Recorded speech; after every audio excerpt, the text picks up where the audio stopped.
everybody! Olá pessoal, professora Michele, mais uma vez aqui com vocês, mais um projeto do Governo do Estado do Maranhão, através da Secretaria de Estado de Educação, com um cursinho preparatório para vocês, para o Enem e para o PAS UEMA. O nosso formato vai ser analisar questões dessas provas, tanto do Enem quanto do PAS UEMA, e dar dicas, recapitular alguns conteúdos, revisar alguns assuntos que são normalmente citados e são frequentes nessas avaliações. No caso da prova de língua estrangeira, já citei em um momento anterior e em outros projetos também, o nosso foco é leitura e interpretação textual. Mas quando a gente pensa na abordagem que o Enem faz e que a UEMA faz, são abordagens diferentes. A primeira aula, no nosso preparatório, eu foquei no Enem. Nessa aula de hoje, eu vou focar na UEMA. Exclusivo, todas as questões vocês vão ver que são do PAS UEMA. E ao falar do PAS UEMA, eu começo falando com vocês com dois momentos distintos. A avaliação da UEMA, ela sofreu alterações na sua estrutura, na sua forma, na sua organização, entre o pré-pandemia e o pós-pandemia. Então, vocês vão ver aqui questões antes da pandemia e questões mais atuais, que são questões pós-pandemia. O que mudou, professora? As questões antes da pandemia, elas eram muito parecidas com a prova do Enem. Então, você tinha textos base, um texto suporte em língua inglesa, e você tinha enunciados em língua portuguesa e perguntas de interpretação. E era uma prova com um grau de dificuldade não muito complexo. Então, você tinha uma certa facilidade de resolver essas questões, porque a prova da UEMA era dividida em duas etapas. Então, você passava pela primeira e aí você ia para uma segunda etapa. E na segunda etapa, dependendo do curso que você escolheria, você tinha provas discursivas.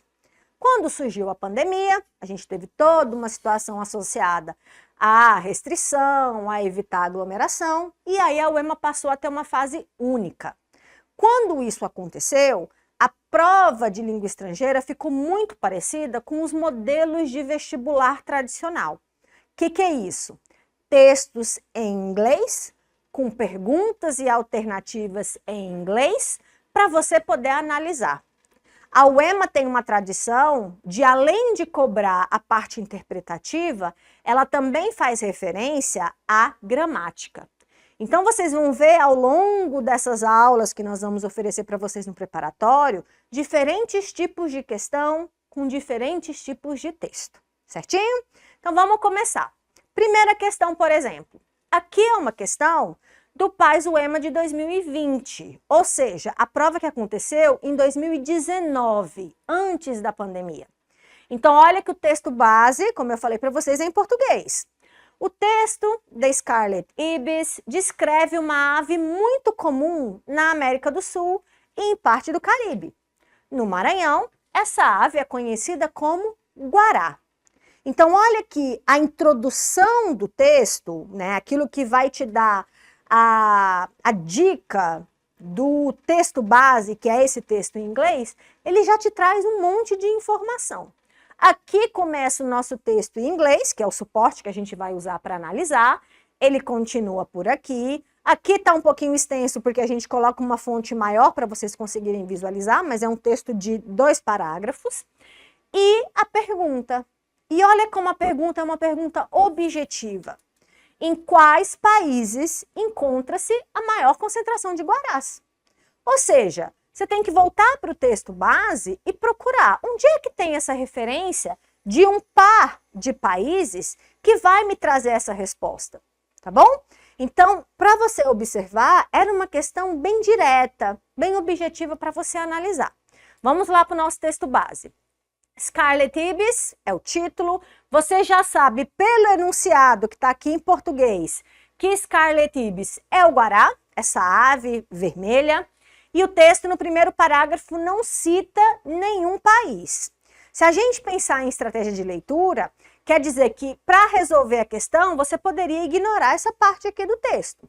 Porque você vai procurar onde a resposta está inserida. Ele está perguntando de país, você tem que localizar uma referência de onde esse país é citado. O que o primeiro parágrafo está dizendo? The Scarlett Ibis is a bird which is bright red. Então, ele está citando a cor. É uma ave que tem um vermelho brilhante. uma cor que chama bastante atenção. Scarlet é utilizado também para falar sobre essa tonalidade de cor. The adult scarlet ibis measures about 55 to 63 centimeters. Então, ele cita o tamanho que uma ave adulta pode chegar, 55 a 63 centímetros. The male, o macho, is typically slightly larger. Então, ele é um pouquinho maior do que o pássaro fêmea. These males, esse pássaro macho, pode pesar até 1,4 kg. Então, aqui você observa só informações técnicas em relação às aves. Bom, não responde o que está sendo perguntado, que é quais países têm maior predominância. The scarlet ibis has a wingspan which typically measures 54 centimeters. Então, aqui ele está dizendo qual é o wingspan, qual é a expansão que as asas daquela ave, o alcance daquela ave quando ela está com as asas abertas pode chegar 54 centímetros. O guará is a resident, né? The scarlet ibis is a resident, é um residente of South America and some of the Caribbean island. Aí ele começa a falar de localização, ó. Ali ele cita que ele é um residente da América do Sul e que ele é comum em ilhas caribenhas. Isso já estava lá na introdução que vocês viram comigo em português. They can be found in Argentina, Colômbia, French Guiana, Guiana, Suriname, Venezuela, and Brazil, Trinidad and Tobago.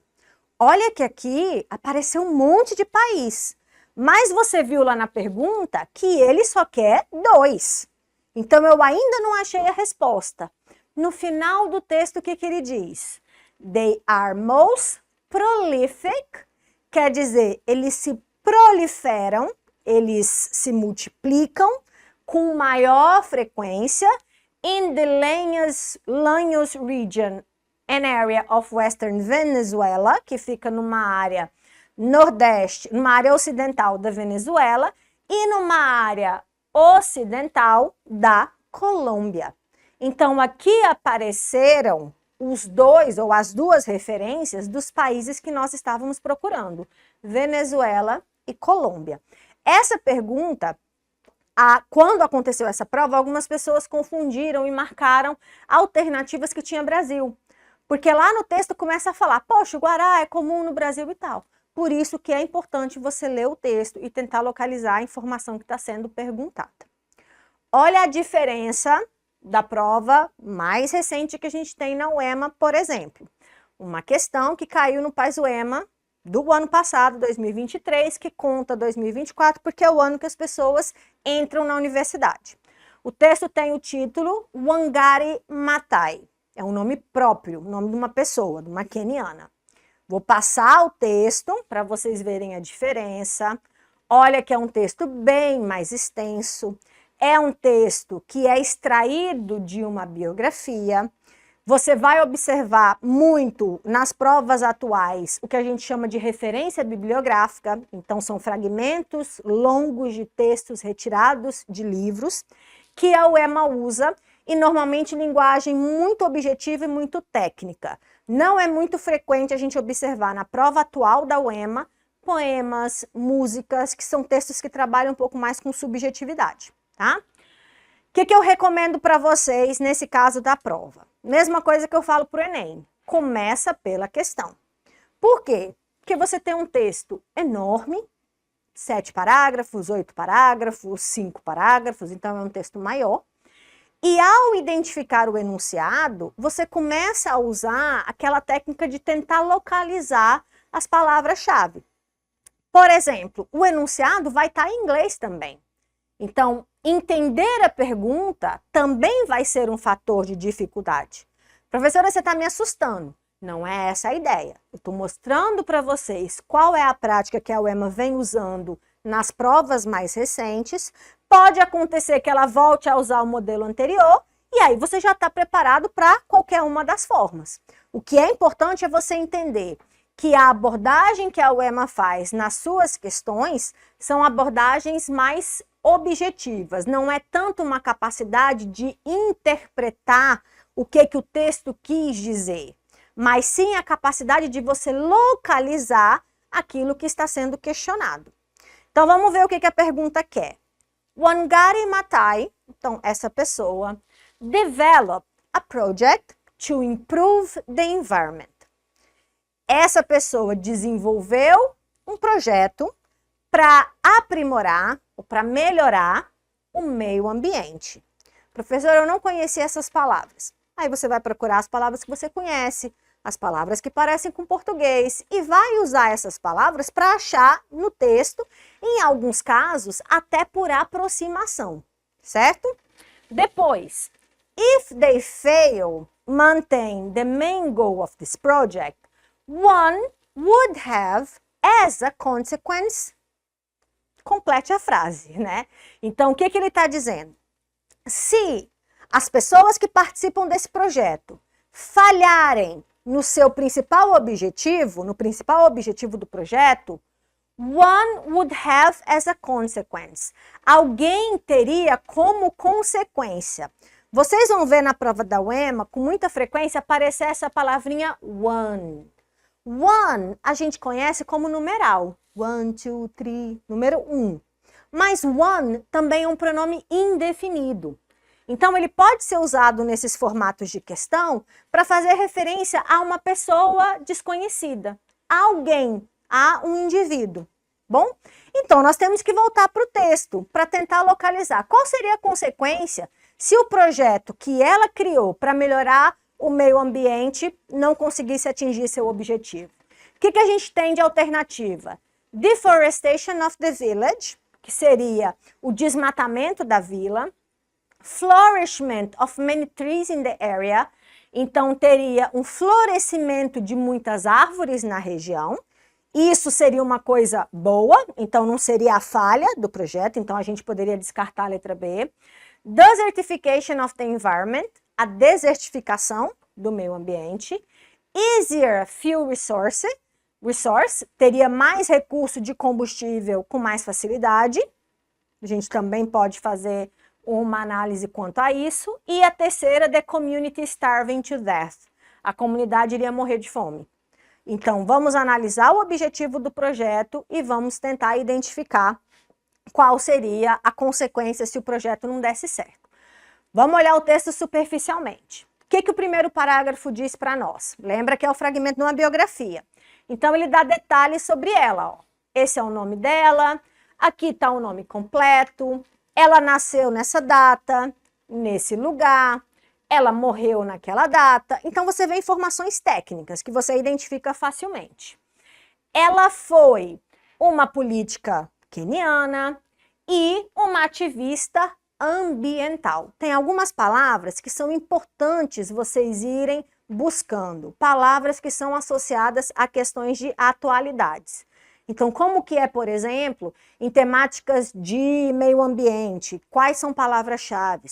Como que se fala mudança climática? Como que se fala aquecimento global? Tem algumas palavrinhas importantes de você pesquisar, bom?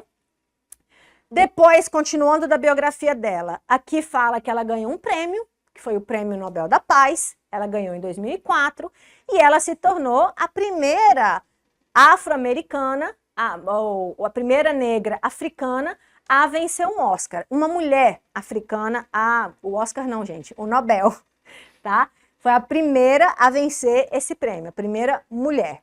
Depois, eu vou ver informações sobre a educação dela.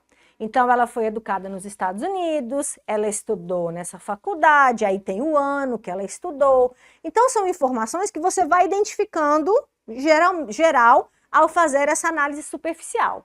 Ela recebeu um PhD, que é um título, tá? É um pós-doutorado, na Universidade de Nairobi, que também fica no Quênia. Continua falando sobre ela, fala das áreas que ela foi, tá. Chegou nesse parágrafo, aparece a palavra developed, que estava lá na pergunta. Ela desenvolveu uma ideia para que as mulheres de uma vila could improve environment. Então, olha aquelas mesmas palavras que estavam na pergunta, aparecendo bem aqui, ó. Develop improve environment. O que era o projeto que ela desenvolveu? Planting trees, plantar árvores, to provide a fuel source, para poder oferecer uma fonte de combustível e retardar, deixar mais lento os processos de desmatamento, né? Estou pensando de deflorestamento e de desertificação. São as duas problemáticas que o projeto dela tentaria endereçar. Então, o que a gente observa aqui? Qual era o objetivo? Plantar árvore para conseguir evitar isso. Qual foi a pergunta? Qual seria a consequência se ela não conseguisse fazer isso? Logicamente, era que isso acontecesse. Então, aí eu encontro a resposta, porque eu estou fazendo essa análise a partir das palavras-chave, das palavras que apareceram aqui para nós. Eu identifiquei qual era o objetivo do projeto, eu identifiquei o que o projeto queria evitar. Se o projeto não fosse bem sucedido, era isso que iria acontecer. Ia acontecer a desertificação. Professora, mas lá também falou de deflorestamento ou do desmatamento. Mas o projeto dela não era exclusivo somente para uma área. Era você pensar um projeto que teria um impacto para o meio ambiente. Olha que a pergunta, aqui no enunciado, ó, ele cita um projeto para melhorar o meio ambiente. O foco da pergunta não era qual a iniciativa para melhorar a vila, entendeu? Então, olha que quase parece uma pegadinha daqueles vestibulares mais antigos. Eu sei que usar o termo pegadinha não é muito legal, porque as estruturas das avaliações, elas seguem um padrão diferenciado. Mas aqui é a importância de você analisar o que está sendo solicitado no enunciado, ok? Vamos para outra. Aqui a gente tem uma questão de um outro tipo de prova que a UEMA faz, que é o EMA EAD, ou às vezes o EMA NET, que é o vestibular que a UEMA faz para os cursos à distância.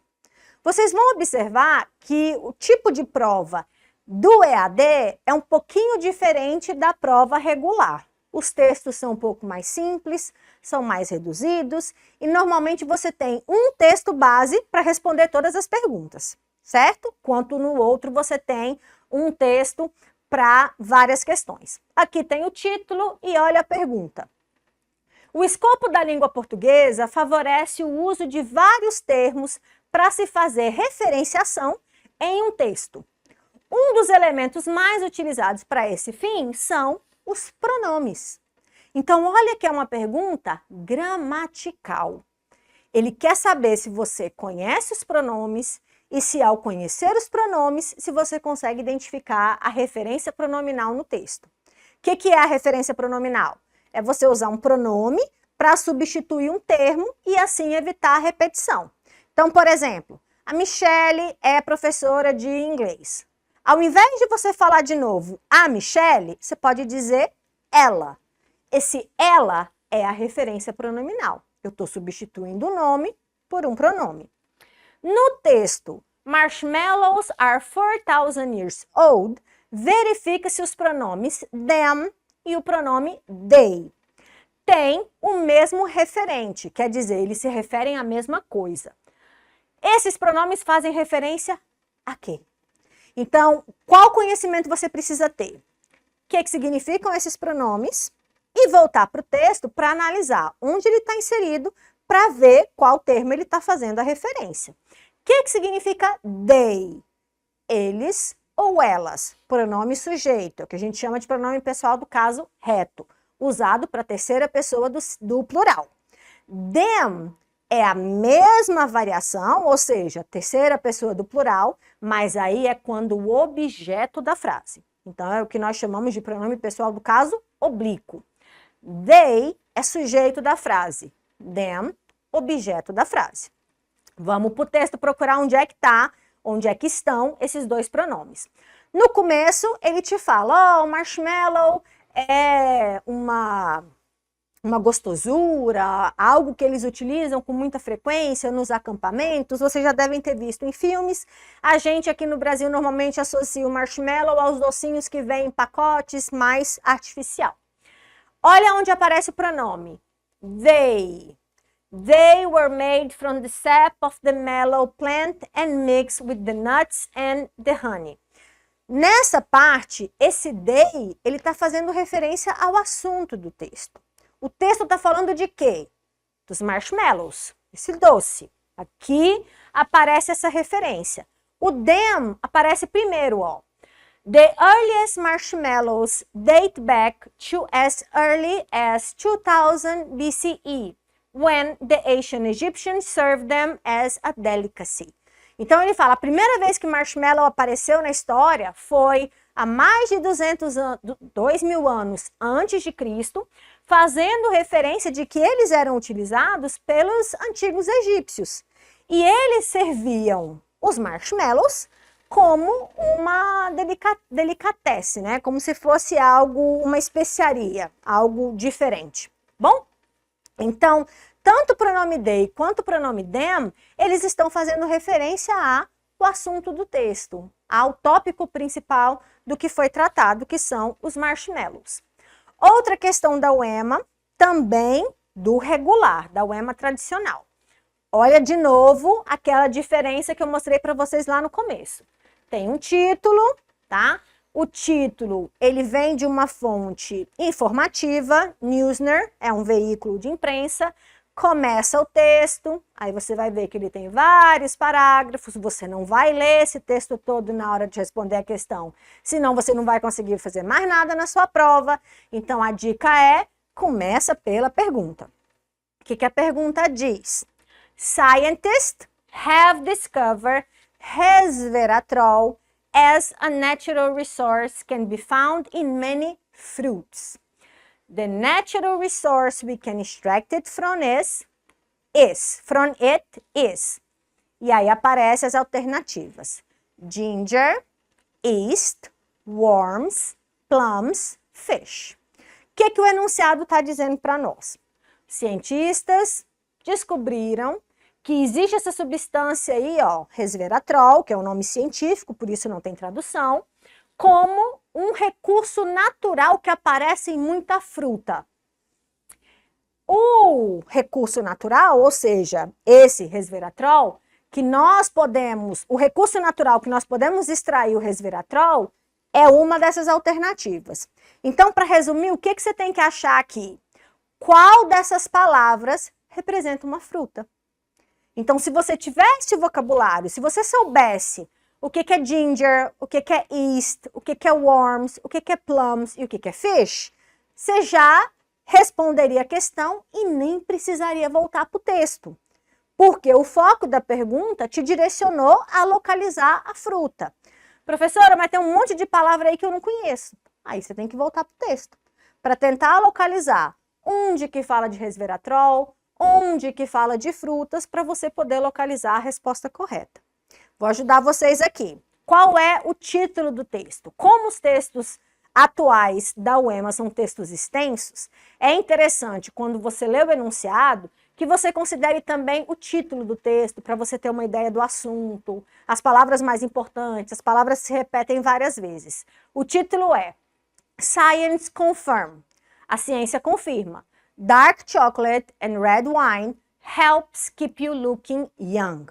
Então, o título está falando da área de saúde, afirmando que a ciência confirma que tanto o chocolate amargo quanto o vinho tinto ajuda as pessoas a parecerem mais jovens. E isso acontece justamente pela presença dessa substância. Vamos pensar. O vinho tinto vem de onde? Da uva, que é uma fruta. O chocolate vem de onde? Do cacau, que é outra fruta. Então, é aquela associação que a gente observou lá no texto. Para a gente não se estender em analisar o texto todo, vou analisar o vocabulário com vocês. Provavelmente, você descartou fish. Fish é peixe, professora. Peixe não é fruta. Então, a resposta não é a letra E. Letra A, ginger, gengibre. Letra B, yeast, é trigo. Ou, em alguns casos, você pode ver essa palavra como se fosse associado ao fermento. Letra C, worms, são vermes, larvas. E plums, ameixas. A nossa resposta correta, portanto, é a letra D. Quando você analisa o texto, vocês vão perceber, por exemplo, que ele fala principalmente das frutas vermelhas, que elas têm esse fator maior de contribuição, ok? Pessoal, a gente encerra por hoje a nossa aula sobre as questões da UEMA e nos próximos vídeos a gente vai misturar um pouquinho esses dois exames. Até a próxima e bye bye!